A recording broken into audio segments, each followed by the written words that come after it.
তোমরা কি এই মাটির ব্যাংক নিয়ে আসছো? হ্যাঁ তাই। ছোট্ট দুই শিশু আরশি ও আরফি এসেছে তাদের মাটির ব্যাংক নিয়ে বন্যার্তদের দান করতে।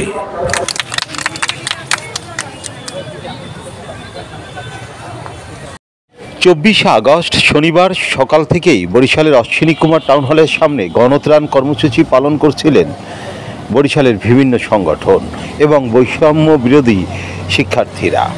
এ সময় ত্রাণ সংগ্রহের জন্য 3টি টেবিলে কার্যক্রম চলতে দেখা গেছে।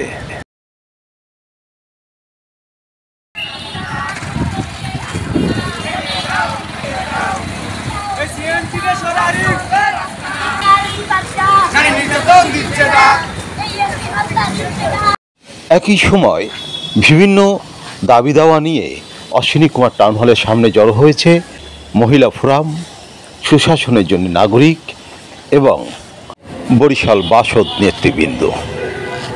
একই সময় বরিশালে পালিত হয়েছে 1995 সালের 24শে আগস্ট দিনাজপুরের কিশোরী ইয়াসমিন ধর্ষণ ঘটনার স্মরণে নারী নির্যাতন প্রতিরোধ দিবস।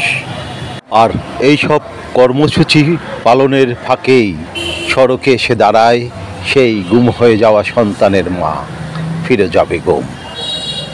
পলাতক হাসিনা সরকারের দুঃশাসনের সময়ে 2012 সালে গুম হয়ে যাওয়া বরিশালের কালু ও মিরাজ তারা বেঁচে আছেন নাকি মরে গেছেন, এই প্রশ্ন নিয়ে কালুর মা ফিরোজা বেগম, স্ত্রী আমেনা বেগম এবং সন্তান জিশান এখনও কেঁদে বেড়ান, খুঁজে বেড়ান তাদের বাবাকে, সন্তানকে। আইনশৃঙ্খলা বাহিনীতে ধরিয়ে নিয়ে গেছে চট্টগ্রাম হালিশহর ডাবলমুড়ি থানা থেকে।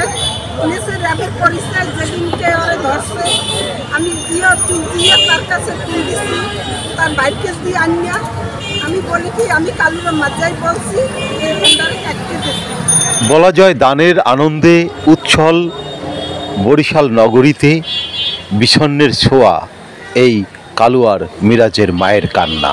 আরিফ আহমেদ, বরিশাল।